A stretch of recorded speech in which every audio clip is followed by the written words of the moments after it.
What's up, everyone? The off-season never really stops, and neither do we. Big moves, bigger rumors, and just the right amount of baseball chaos. We've got it all right here on Touching All Bases. I'm Maura Kane, and joining me is our usual panel, Kaden, Riley, Drew, Katie, and Jackson. Let's jump right into it. Deal or no deal? Some big moves just dropped. Let's break them down. Alex Bregman to the Red Sox. What are our thoughts? I think I'll leave this one to Katie. Yeah, I'm pretty sad about this. Obviously, I mean, of course, I wanted Bregman to go back to the Astros. I think this is a big loss for the Astros, even though they already, got Isaac Paredes through trades to play at third base. I just think having Bregman in that lineup, and just as someone that knows, the Astros organization and team so well, and it's just such a big piece, like, in the locker room, I just think it's a huge loss for the Astros. But I'm trying to be positive. And he went to my second favorite team, the Red Sox. So I didn't know that. I guess that's good. Yeah. Astros, Red Sox, Blue Jays. That's your top three? I think so. All right. Braves are probably like third or fourth. Yeah, I was high on this because I chose the Red Sox to be like my future team, like good in the future. And I mean, although I disagree with the contract, $40 million a year for Alex Bregman, it's a little bit much. But if you look at his stats, his career stats at Fenway Park in 21 games, he has a 1240 OPS, 7 home runs, and a 375 average. So he likes hitting at Fenway. That's his new home stadium. I think the Red Sox have a good team. I think they've had a great offseason. We'll talk about off seasons in a few, but I like this pickup. I don't agree with the contract, but overall, I think it was good for the Red Sox. I think my overall rule of thumb for this entire offseason is either like I don't love the player and I don't love the contract, or I love the player and I don't love the contract. Like I just feel like the market's just so different. We talk about this every week and stuff, but the market's so different. I mean, Bregman signed the same thing that Brandon Ingram signed in the NBA and stuff, and that's very similar players and very similarly weird deals. It's 3 years, $120 million, I believe was the number. So just like I felt about Freed, just like I felt about a lot of players, like the player is good, he'll impact them very well. I think the Red Sox, I picked them to be one of the, whatever it was, to like make the playoffs or contend in the next 4 years, because I said they have a good farm system and they're a big market. At the end of the day, big markets can go out and poach free agents. So I think Boston teams the Boston Red Sox can be successful. They've led the league in payroll in the last 10 years many times, and I think unfortunately that matters a lot in the MLB. So, yeah, no, I think they have a good chance at being strong contenders next year. They were 500 last year, and they've added a lot of pieces this offseason, which I think we're going to get into more when we talk about the biggest winners and losers of the offseason. But I think with this signing of Alex Bregman, I think the Red Sox really have a chance to be a wild card team. I don't know if they'll beat out the Yankees, but to win the division. But I definitely think that they'll be in the wild card and in the playoffs in 2025. I don't think they'll quite be able to beat my Yankees, but I think this Bregman signing brings their offseason to from a B+ to an A for sure. Mm-hmm. They definitely need, like you said, a locker room asset, and like you said, someone who can bat and has put up the numbers in the past, for sure. Yeah, this is definitely someone that the Red Sox needed. I'm kind of upset that he didn't go to Mariners, because that's kind of where I wanted him to really go help out that team and be a good veteran presence there. But I do think it's about time for the Red Sox to get hot again, and I think that this signing could be the jumpstart to that. Absolutely. All right, next up we have Clayton Kershaw back to the Dodgers for his 18th season. What do you think? Dodgers another signing. I mean, I feel like we're talking about it every week. Honestly, this one isn't really that crazy because he's on the brink of retirement. Like, he's just signing deals to sign deals. I highly doubt he'll pitch regularly. Like, he was injured most of last season. He had a 4.5 ERA last season. Like, he didn't 2-2 exactly. Didn't pitch in the playoffs because he was injured. Like, this is just like a storyline, like, retire with the Dodgers. Like, they just want him to retire as a Dodger, and so he's signing these one-year deals every year just to be able to do that. And whenever he retires, it should be soon, but that's just what that is. I agree. And honestly, we've seen the Dodgers. They already had a great lineup last year. They're having players that were injured. They're going to get healthy again. They signed Sasaki. They signed Snell. And so I think adding Kershaw, honestly, like, it's going to make their team worse. Did they put him in the bullpen? That's what I was just about to I- say. I I feel like yeah. that makes the most sense. I would say yes. Yeah. I would do that. Yeah. I mean, I Middle think reliever. at this point it's just like a courtesy signing. Like, you know, he's still like functional enough to play for an MLB team. He's not so terrible where no team's going to sign him yet at this point, but like he wants to retire as a Dodgers. The Dodgers want him to retire as a Dodger. So I think it's more of a courtesy signing. They're not like, oh yeah, this is some great signing that's really going to help our bullpen or help our rotation. So. Yeah. Jackson, I never played baseball. I know you did a little bit. I don't know a ton about like the psychology or like the momentum or like mentality of baseball and stuff.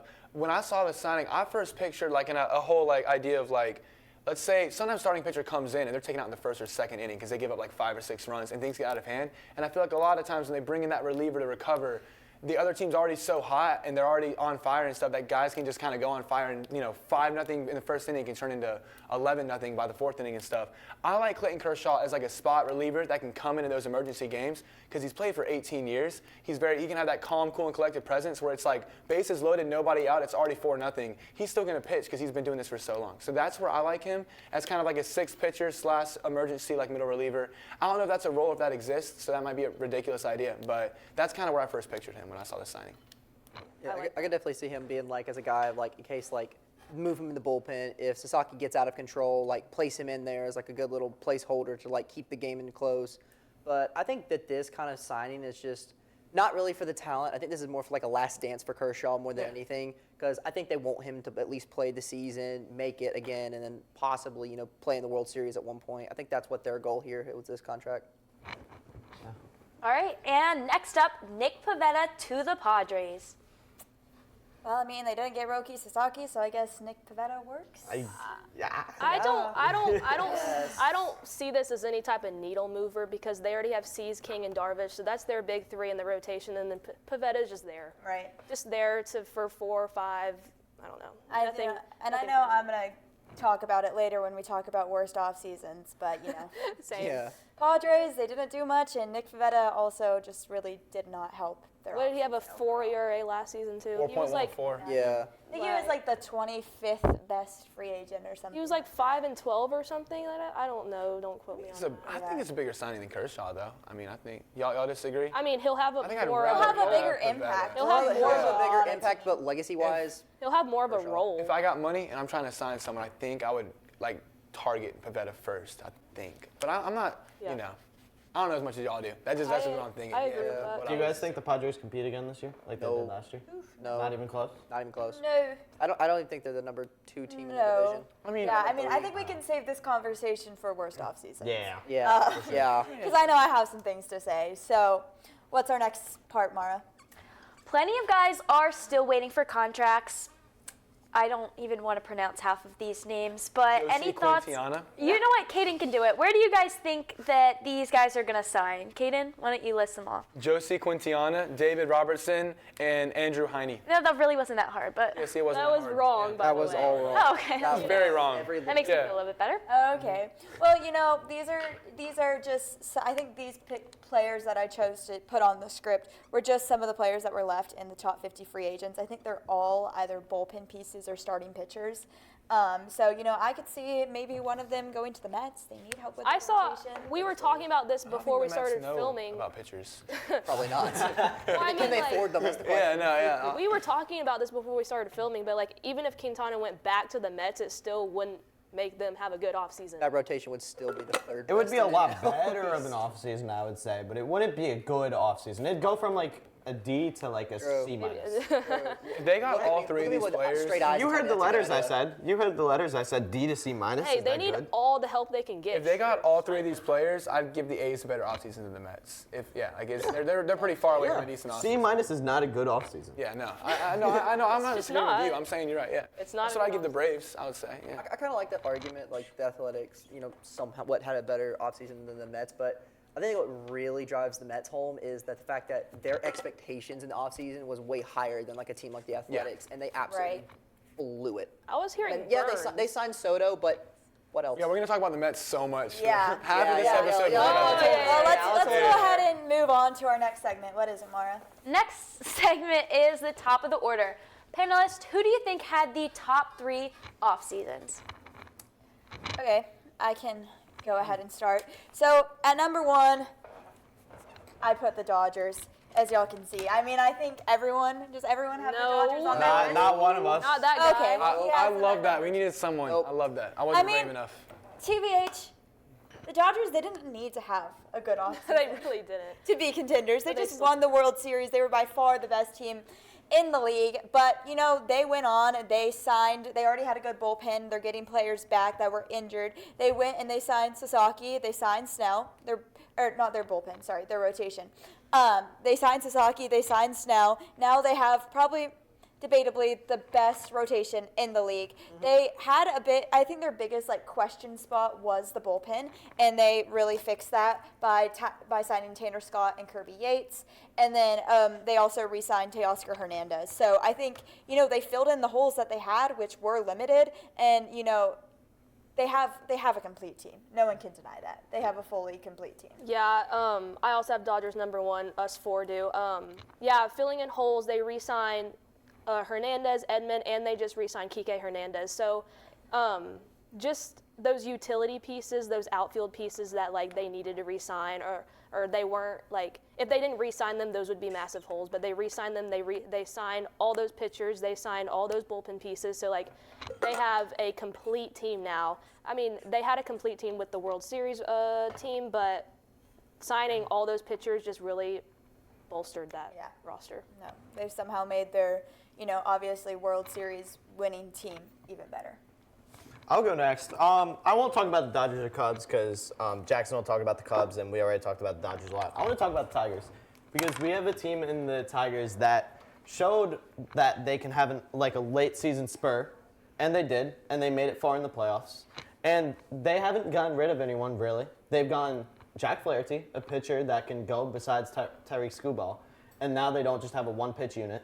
And they also signed second baseman Gleyber Torres. Breaks my heart, but Gleyber Torres is such an on and off player, but if he has the right management, I think he can turn it up for sure. I think AJ Hinch can manage him very well and make him a really good second baseman for this Tigers team. And they can have an overall good team and make a good run. Yeah, number 2, me, Kaden, and Katie have Red Sox at number 2. I really did like their offseason their offseason this year. I really like their addition of Walker Buehler and Garrett Crochet, that 1-2 in the rotation. I love that. I love their signing with Bregman last night. And then they also added Patrick Sandoval, which is I think he's a rotation guy. He'll be in the rotation. And then Aroldis Chapman, which he's kind of fallen off. He's getting older, but he can still pump 100. He can still pump it in. He still has it. So I love their additions this offseason, and I think Bregman and Chapman on the same team. Oh my gosh, I didn't even think about that. I didn't even think about that, but I love their offseason. I think they have a legitimate chance to compete in the AL East. So I had the Dodgers and Red Sox too as my first and second because I wanted to be true to what it is and stuff.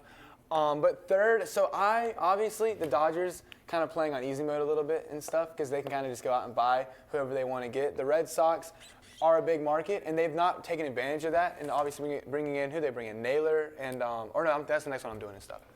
Red Sox brought in their guys. I think that some teams have a much higher degree of difficulty than other teams, and so I do want to shout out. I'm going to take away this one, and I'm going to replace it with a different team. But I do want to shout out the Cincinnati Reds and the Arizona Diamondbacks because of what they've been able to do. What? The Reds? He just likes Ellie De La Cruz. I love De La Cruz. I forgot about that. That's actually not what I'm doing. We're talking about off seasons, and this guy's talking Talk about off tomatoes. season, not flashiness. I don't think I've heard the Reds. Nick in a Martinez, single Austin Hayes, headline. Brady Singer, Gavin Lux, Jose Trevino, and Taylor Rogers. That's all they brought in. Who? Jose Trevino's not bad, but that's the only one I'm It's a giving you. decent offseason for sure. All right. Nah. They brought back Terry Francona. I think that it's hard. Coach? Have you? Okay. Woo! That's a top offseason. If I'm the LA Dodgers, I think I would have done just as well as Dodgers management did this offseason. If I'm the Cincinnati Reds, I don't know if I could have found the talent that they found with the negotiations they had this offseason. I mean, this list could just be the teams that have the most money and got the biggest free agents. I think that there's something about finding diamonds in the rough a little bit. I think that these players could be impactful next year, and we'll see. No, but that's how why I next put year the looks. Tigers down. The Yeah, I Reds like the aren't Tigers a lot. Let's see what the Tigers brought in. Who all the They Tigers? brought in Gleyber Torres, they brought in Jack Flaherty, and they brought in a Alex few other Cobb. utility pieces. It's not, I mean, expensive guys. We got the guys in the margins that are a little bit cheaper and stuff. We'll see. I do like the Diamondbacks offseason for sure, though. I like Corbin Burns and Josh Naylor, right? Am I wrong? Corbin Burns. Corbin Burns highlights that. Yeah. And Absolutely. I also had the Yankees as my number 3. I just wanted to say they brought in 3 good experienced players, 2 former MVPs in Bellinger and Goldschmidt, and then signed Max Fried to go along Garrett Cole, which I like that. Very expensive contract. That's not going to work out for them, but for the next few years, I think they have a great team. Before Jackson goes, I would just like to piggyback off of that. The only reason why the Yankees weren't at my 3 and the Tigers were is because we still haven't signed the third baseman. We have Oswaldo Cabrera as our third baseman right now. Jazz is at first, and Well, that's bad. Who was at first? Jazz. Jazz is at first? Yeah. No, Ben Rice is at first. No, he's not. Oh no, it's Rice, Jazz please. is at second. I was about to say, Paul Jazz Goldschmidt's- doesn't play for Paul Goldschmidt's at first. Yeah. Don't you Aw, dare Ben try Rice. to Why did I even say think bad of about that? Ben Rice. Why did I even say Ben Rice? They have freaking Goldschmidt. Yoga. Ben Rice. Yeah, Ben Yoga Rice likes and Ben yoga, Rice. breaking Yeah. news. Well, you want to talk about the Cubs now? Yes, I would actually like to talk about the Cubs. Okay, so I don't hate it. I put the Dodgers at second specifically because of what Katie said earlier that stuck out to me. They didn't need to go sign people, but they did anyway. The Cubs, they needed to sign people. They needed them desperately, and they went out and basically became the new-look Astros, acquiring a lot of players for them. I mean, looking at their pitching, they got Imanaga, they got Steele, they got Talion. They picked up closer Ryan Presley, which, I think for them is okay. And then the biggest one they probably got all year was Kyle Tucker. I think that was the shock for the Astros and the Cubs of how they managed to pull him off. And then recently to help out the shortstop position, even though Dansby Swanson's there, they're preparing for the future because they actually got 2 players in the top 15 2025 class for shortstop. They got they signed Juan Cabada, who is number 10 in the international prospects, and they got almost mess up that. They got Wilfred Dela Cruz at number 13. Guess there's a lot of Dela Cruzes in the league now. But I do like the way this Cubs team is going, and if they intend to either completely rebuild the team or take a shot at the playoffs, I believe that they can mess up the league. Dodgers, simple. They pulled a Dodger. They got every big name sign. And then I initially, I think at third, had the Yankees, but after hearing the situation that Drew said, I think I changed my mind to the Red Sox with the Bregman sign. I think that's what they needed, and like I said earlier, I think they can, make a run for it this year possibly. So, yeah, I think that's my list, yeah. To wrap this segment up, I really do like that you put the Cubs at 1 because I think they did better with their financial management than the Dodgers did. Obviously, the Dodgers had everything handed to them. The Cubs had to work with a certain budget, and they did really good with the budget that they had. Cubs pulled a lot of Someone trades had to off. put the Cubs first, and I'm glad you did. Dodgers and Red Sox had the money to pull it off. The Cubs had trades, and they had to manage every single person to get this team that they want, and they seem pretty confident with Yeah, it. So. it was definitely a smart, well-constructed offseason for the Cubs. And who had the worst offseason? Oh, shoot, I'm not even Okay, we all know who you're You're putting at ready. 1, I Oh, think. We talked about it a second ago, and I have the Padres at number 1. Does everyone have the Padres? Oh, No. oof, I'm about to get angry. I thought you said you wouldn't be angry about it. I know, I changed my mind. I can already feel And she's anger red coming. hot already. So anyways, let's talk about the Padres, why a lot of us have them at number 1. Last season, they were neck and neck with the Dodgers. We saw them in the playoffs. So many of us had them as our World Series favorite. I know I did. I don't know who. After who they else beat did. us, after they beat us in the wild card, I thought they were going all the way. Right. Yeah. And so they really had a chance. They had some players going into free agency. They needed to re-sign those. They didn't. And then there were a lot of free agents that they were in on.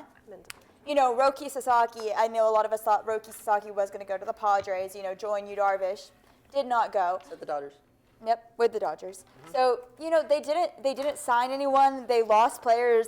We said they signed Nick Pivetta, but Yeah. as we said, They're doesn't trying really do to much. deal Dylan Cease. Like they're trying to do something with him. So if they lose him, They if really they lose would've him gone. and They're don't get done. a good package for him, I think they might have gambled on last year, and now they're like moving on to the Right. future, and They're they're like, panicking. how much Right. money can we save so we can be the Dodgers of the next generation? It's so maybe? Yeah, upsetting. they blew up I everything. think they just don't have any money to go spend on free agents because, they put all their money on last year, which is just upsetting because they were so close last year, and they were such an exciting I and like that fun team. team to watch. I love the Padres. If they would have beat the Dodgers, they probably would have won it all.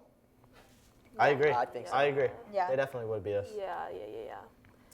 Yeah, so who else did y'all have? Yeah, so I had Padres number 1 as well, but number 2, I would love to speak about this, which the Mets are in a lot of people's, not ours, but a lot of people's Top. best off seasons. And like, No. honestly, it just doesn't make any sense. I don't see how these people are genuinely serious when they think the Mets had a good offseason. They signed Juan Soto, blew $800 million for Juan Soto.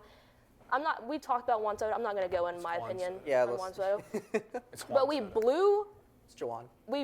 all the money on Juan Soto and then got a bunch of rinky-dink minor league pitchers to go in our rotation. It just We in our. that I always Yeah, think whoa. that. She's a They closeted have- Mets fan. I've been saying they it. have She is. Kodai- I started that. Yeah, They you have did. Kodai Senga to top out that rotation, and the rest are just minor league ball players.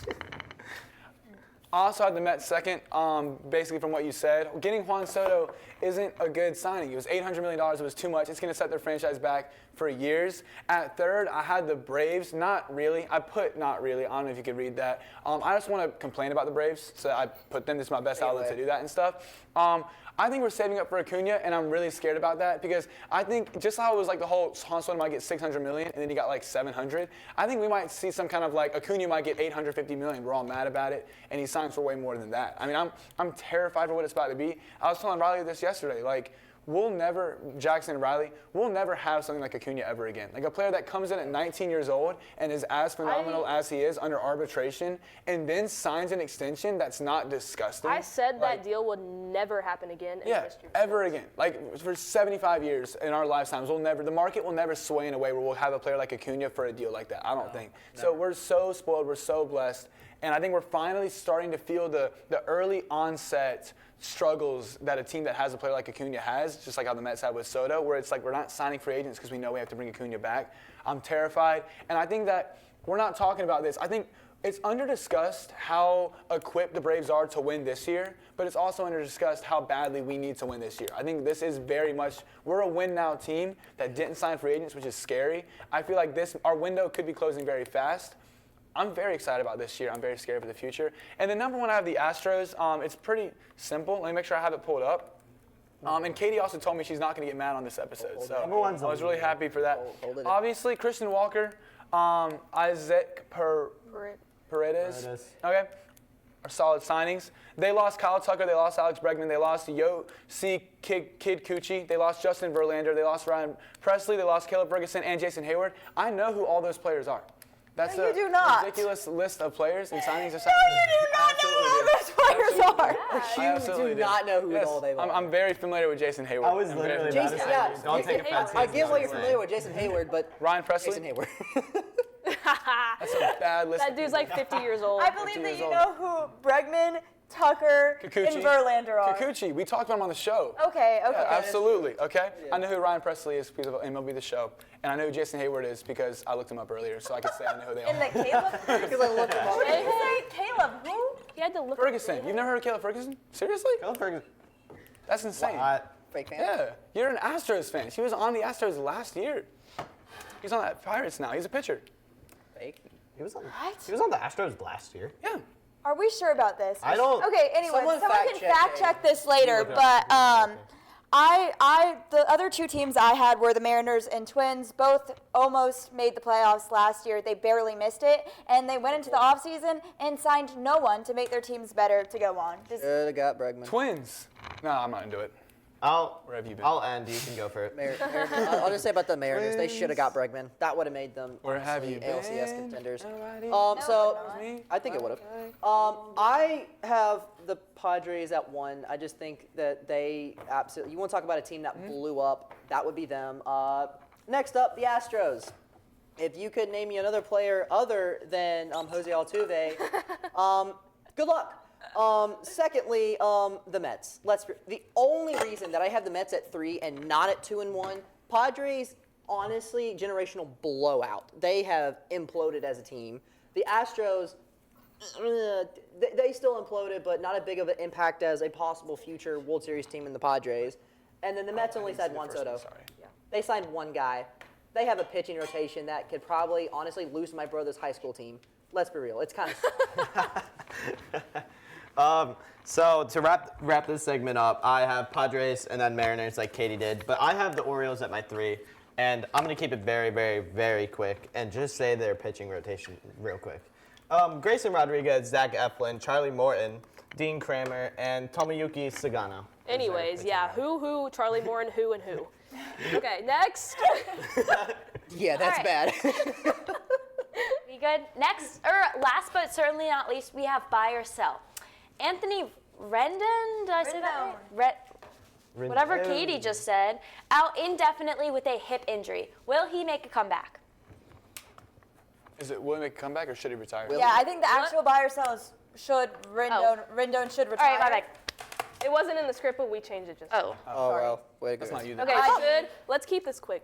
Should Anthony Rendon retire? Yes. Yes. I have no opinion. Yes. Yeah, who are we to say? He should do what he wants to do. I have no opinion. That's not so. Rendon has not played more than 60 games since 2020. He's been chronically injured. From 2017 to 2019, he was really good, one of the best players in the game, had above 300 batting average seasons. But since then, he has been, not very productive, not playing often. I think it's time for him just to call it quits. This is like asking if Tua Tagovailoa should I think that's a little different. I don't think it is because he's been in so many injury situations that it's like his choice That's of different his because body. At least Tua still produces. In 10 years, Tua could start, flipping at family members and needing help going to the bathroom and stuff. Tua's injuries are a lot more mental and stuff, and there's some brain damage that's affiliated with genuinely that. concerning. Tua has like a wife and kids that he might ruin their lives by continuing to play football.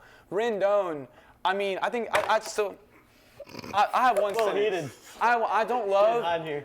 outside of. I was actually going to say outside of Tua specifically. I think that's the one where I feel like you can kind of be like, hey, like I think he needs to hang it up. Outside of Tua, I don't love this should the player retire thing. I think that's up to him. I agree. That's why I said. I think no that's up to opinion. him and his family. And I think if he wants to keep playing, he should absolutely do it. Because the MLB, making the MLB is a big dream. And I think if he wants to keep doing rehab and recovering, and I'm never going to critique a player for having that heart to do that and stuff. I have honestly completely forgotten about Rendon since the Angels trade, and we all remember how that blew up. So yeah, this guy needs to go. I'll just say he's entering his 6th year of his 7-year, $245 million contract. Hasn't surpassed 60 games. Hasn't surpassed a 240 average. Hasn't surpassed 6 homers. He's also been suspended 9 total games for physical altercations. He's disagreed with a doctor on an injury that turned out to be season-ending, and he's complained. Baseball season has too many has too many dang games. You lost me at he's making $245 million. He should not retire. Oh my God! Keep playing baseball. holy. Oh my God, yeah. Bye. From a money standpoint, Sell. keep playing. Yeah, keep playing. Oh my God, Everything yeah. else standpoint. Yeah, but we can move on though, because we got to talk about the match. Yeah, let's go.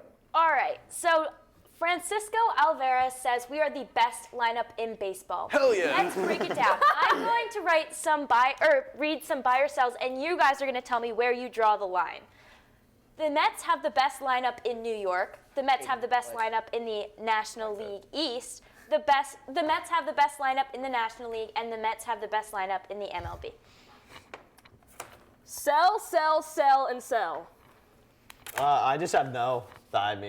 So, best lineup in the MLB is absolutely delusional, and he even came back and said we have better lineup than the Dodgers. So that's just an absolute. Did he actually? Yeah, he said that. That's actually just bad. an absolute no. Best lineup in the National League, Dodgers are in the National League, so that's still a no. And the Braves and all those teams, Phillies still in the National League. National League East have the Braves and the Phillies. That's still a no. And in New York, let's just compare the Mets big 3 with the Yankees big 3. So Lindor, Soto, and Alonso. Okay, that's the Mets. And then let's compare rotations. It's Judge, Stanton, and Bellinger. Judge is better than Soto. Alonso and Stanton are both home run or bust. And Lindor is about the same caliber player as Bellinger was a few years ago. The Yankees only have 3 sluggers. No. Now? After the big 3s, Yankees have actual MLB players. Mets have minor league players. Why do I see 2 buys for they're the best team in New York on my left and right. You two really say that. Jackson, you go, and then I'll go. Yeah, let's hear it. Stupid. That's all I'm gonna say. Is stupid. That's not what you're gonna say. He's gonna keep going. 4 stupids, 5 stupids, 30 stupids for the other teams, and I'm sorry that guy. Would you go to 40? Would you go to 40 stupids? I would go to. Where do you cap that? I would say stupid about how many times does the Yankees have championships. That's how many times I would say that. So That is how many is that, dumb. Drew? How many is that, Drew? All right. Don't you look it up. All right. No, I'm not gonna look it up. I just don't want to talk about it. I can go. I decided that I'm going to buy. By Word? what? New York?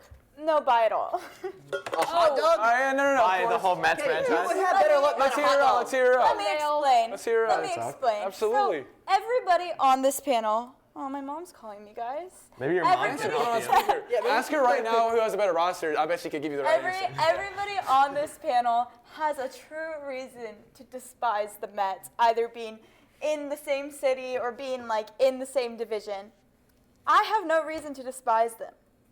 So I've decided that for 2025, I love the Mets.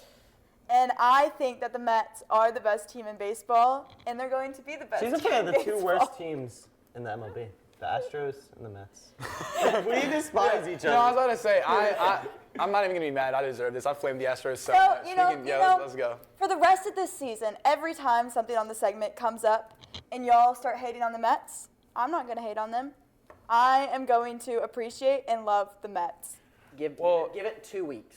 2 weeks and they're down 6 Clay games in the Holmes. division. Into spring, I will give it into spring training. She will blow up immediately. You're just gonna see one Clay Holmes full inning, and you're gonna be like, "Why do I like this team? Why is Clay Holmes?" The first inning will be fine. It's when he Juan plays Soto- more innings. He can play one good inning. Yeah, he's a No, Clay Holmes reliever. doesn't even have one. Good I thought he inning. was a He's reliever. a closer. Yeah, so don't closers He pitch doesn't one have good inning? innings. It's though. gonna No, be- he's not a good it's closer. gonna be He's a May. closer. It's going to be May and He'll Juan be like, I Soto's gotta go batting back out there. 215. I'm just saying. Second inning, he's like, wait, I already saw this guy. He already knows my 3 pitches. What am I supposed to do now? Yeah, exactly. Like, He already knows I'm not going to throw the strikes. yeah, exactly. That's why we sold him, because we have another closer that's out of our youth league that's better than him. minor league system. You probably get a little It was- go down there to look better. It was Get me down there. Get me up there. I would love to see Riley in a Mets jersey. Oh, wait. Actually, don't get me up there.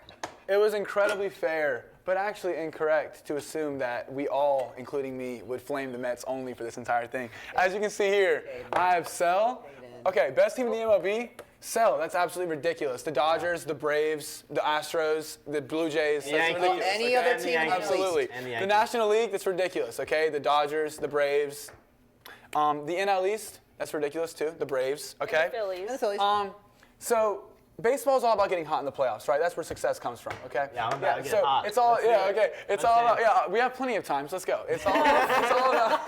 For all of you at home, we have This is 1 gonna minute go on the right clock. to the minute mark, and then we can shut the episode down, okay? But Maura So, needs time to it's- close it out, so of course, I'm of going to course. give you 30 seconds. Oh, dude, we can be 31 minutes long. It's all Dude, about. I can go to It's all about 6:20. having the best. What's it It called? doesn't matter. Just go. It doesn't It's matter. all about having the best. You just want to make it to the playoffs and you want to get out at the right time. I've seen a lot of times the Yankees underperform in the playoffs because they don't know how to win big games in the playoffs relative to their expectations. The Mets are able to rise to the occasion and overperform in playoff situations, and so then they've been able to come in and get talent. So now if they can keep up that culture and keep up that mindset, obviously they're bringing in a toxic Yankees loser, of course. But now that he's on the Mets, he can be a winner. He can be successful. I like Juan Soto better than Aaron Judge in October. That's basically what it all boils down to. That big three you gave me, Lindor and Juan Soto, I like better than Judge and Ben Rice, whoever the second best Yankee is in October. Mr. Hughes? Yes, Jackson. Who made the World Series out of the two teams? Through the AL, the Yankees. Mr. Yeah. Hughes. The Mets would have, if you flipped them, then the Yankees would have lost in the first round Mets of the NL. got hot, had a lucky The run. Mets would have beaten the Royals and Guardians. The Mets would have beaten the Royals and Guardians. almost lost to the Brewers. The Mets would have beaten the Royals and Guardians last year. Wow, Absolutely. wow. Well, before this episode ends in another marker battle, I think Maura should go ahead and I'll do close it it off air. out. I'll do it off air. That's it for today. Big shout out to everyone, but everyone that kept their temper in This is this the second week. episode. Big shout out for everyone but Kaden. We'll be back next week with more rumors, debates, and probably more fights. Gotta end it before someone starts yelling again. See you No, next time I'm on good. Touching All Bases.